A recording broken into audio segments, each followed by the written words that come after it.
கிறிஸ்துவுக்குள் அன்பான பூர்ண சுவிசேஷ சபையாருக்கு என்னுடைய அன்பின் வாழ்த்துதல்களை தெரிவித்துக் கொள்கிறேன். இந்த நாளிலே தேவ சித்தம் என்ற தலைப்பிலே நாம் தியானிக்கலாம். தேவ சித்தம் என்றால் என்ன? நம்மளுடைய காரியங்கள் ஏதாச்சும் நம்மளுடைய திட்டத்தின்படி செயல்படவில்லை என்றால் உடனடியாக நாம் சொல்வது கர்த்தருக்கு சித்தம் அல்ல. இப்படியாக கர்த்தருடைய சித்தத்துக்கு நம்ம ஒரு டெஃபினேஷன் கொடுக்குறோம். ஆனால் இது ஆங்கில வேதாகமத்தில் ஒரு சில இடங்களிலே வில் இல்லை டிசையர் அப்படி என்றால் விருப்பம் என்று மென்ஷன் ஆகிருக்கு. இன்னும் சில இடங்களில் டெசிஷன் அப்படியானால் தீர்மானம்.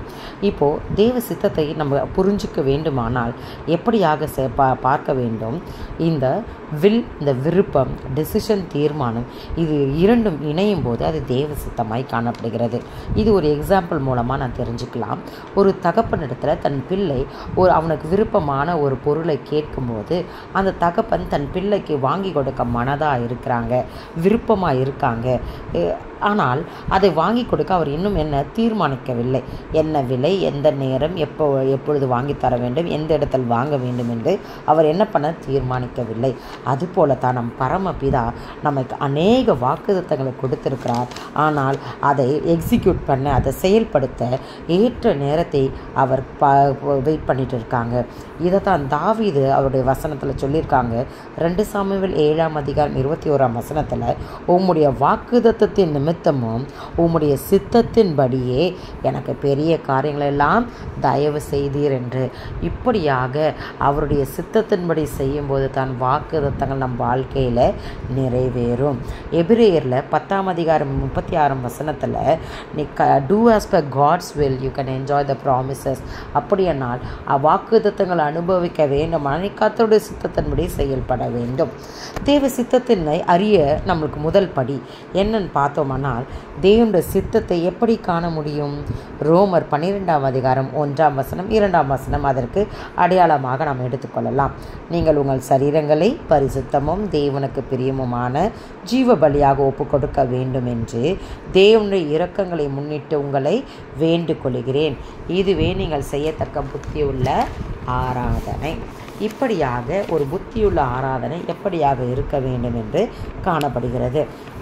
நாம் ஒரு செயலை செய்யும்போது நம்மளுடைய இஷ்டத்தின்படி நாம் செய்யும்போது அந்த காரியம் எப்படியாக இருக்கும்? உன்னுடைய சிந்தனையில் காணப்பட்டு உன்னுடைய மாம்சத்தின்படியாக ஆவி ஆத்துமா வழியாக அது எக்ஸிக்யூட் செயல்படுகிறது. ஆனால் இந்த ஆவி ஆத்துமா சரீரத்தை யார் உண்டாக்கினது?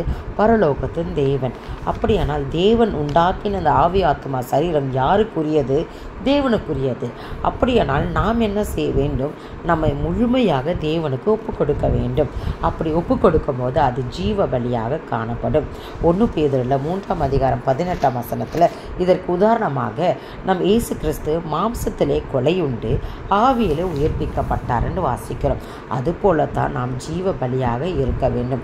பலி என்றால் என்ன? ஒரு உயிரை நம்ம என்ன கொலை செய்து அதை பலியாக ஒப்பு கொடுப்பாங்க. ஆனால் ஜீவ பலி என்றால் இப்பொழுது நீ வாழ்ந்து கொண்டிருக்க வாழ்க்கையை கர்த்தருக்கென்று ஒப்பு கொடுக்கும் போது அது ஜீவ பலியாக மாற்றப்படுகிறது. இப்படியாக நம் ஜீவ பலியாக இந்த சரீரத்தை ஒப்பு கொடுக்கும் போது நாம் செய்கிறது என்ன? ஒரு புத்தியுள்ள ஒரு ஆராதனையே. இந்த புத்தியுள்ள ஆராதனை நம் செய்வதற்கு அவருடைய சித்தத்துக்கு நாம் நம்மை ஒப்பு கொடுக்க வேண்டும். 2வது, உலகத்துக்கு ஒத்து போகாதபடி காணப்படும் போது நாம் மறுரூபமாக்கப்படுவோம். அவருடைய சித்தத்தினுடைய பகுத்தறிகிற திறன் நமக்கு தேவையாக இருக்கிறது. ரோமர் 12:2 முதலாவதாக அது நன்மையானது. அவருடைய சித்தமே நமக்கு நன்மையாகத்தான் காணப்படும். 2வது, பிரியமானது. அவர் நம் வாழ்க்கை அவர் கரத்தில் ஒப்பு கொடுக்கும் போது கர்த்தர் நம்ம மேல் பிரியமாக இருக்கிறார். அவருக்கு பிரியமானவர்களுக்கு அவர் எல்லாவற்றையும் நலமானதையே அவர் செய்வார். 3வது, பரிபூர்ணமானது. அவர் நன்மையானதையும் பிரியமானதையும் செய்யும்போது நமக்கு லாஸ்ட்டாக என்ன கொடுப்பார்? பரிபூர்ணத்தை கொடுப்பார். எல்லாமே அவர் சம்பூர்ணமாய் தருகிற தேவனுங்க. அவரிடத்தில் நம்ம வாழ்க்கையை ஒப்பு கொடுக்கும்போது சம்பூர்ணத்தை நாம் சந்தோஷமாக அனுபவிக்கலாம். அதைத்தான் யோபு கூட சொல்கிறார். அவர் ஒரே மனதாக இருக்கிறார். அவர் சித்தத்தின்படி எல்லாம் அவர் என்ன பண்ண நம்மளுடைய வாழ்க்கையில் செய்வார்ன்னு சொல்கிறாங்க. குஷ்டரோகியை குறித்து கூட நமக்கு தெரியும்.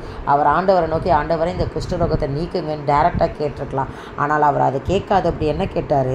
உமக்கு சித்தமானால் என்னை சுத்தமாக போதும். பெரிய எக்ஸாம்பிள் வேண்டாம். இந்த குஷ்டரோகி நமக்கு சொல்லி கொடுத்த காரியம் என்ன? உமக்கு சித்தமானால் எனக்கு. அது மாதிரி ஒவ்வொரு விஷயத்தில் அவருடைய சித்தத்தை நாம் கேட்கிறவர்களாய் காணப்படணுங்க. கடைசியாக இதன் மூலமாக அவர் சித்தத்தை நாம் ஒப்பு கொடுக்கும்போது நமக்கு இரண்டே காரியங்கள் காணப்படுகிற. ஒன்று, புதிய கண்ணோட்டம். இரண்டாவது, புதிய சந்தோஷம். நம் வாழ்க்கையை பார்க்குற அந்த கண்ணோட்டம் மாறும். வித்தியாசமாக பார்க்க ஆரம்பிப்போம். புதிய சந்தோஷம் கிடைக்கும். அவருடைய சமூகத்தில் நமக்கு பரிபூர்ண ஆனந்தமும் பேரினமும் உண்டு என்று தாவீது சொல்லியிருக்காரு. எனவே நாம் அவருடைய சித்தத்தின்படி செய்தால் பரலோகத்துக்கு செல்வோம். அதே மாதிரி அவருடைய சித்தத்தின்படி செய்தால் நாம் இயேசு கிறிஸ்துக்கு சகோதரனாகவும் சகோதரியாக காணப்படுவோம். அதே அவருடைய சித்தத்தின்படி செய்யா போனால் இந்த வாழ்க்கையானது பாதாளத்துக்கு இறங்குகிறவர்களுக்கு ஒப்பாய் இருப்போம். தேவன் தாம் இந்த அவருடைய சித்தத்துக்கு நம்மை ஒப்பு கொடுப்போம். கர்த்தர் நம்மை ஆசீர்வதிப்பாராக. ஆமென்.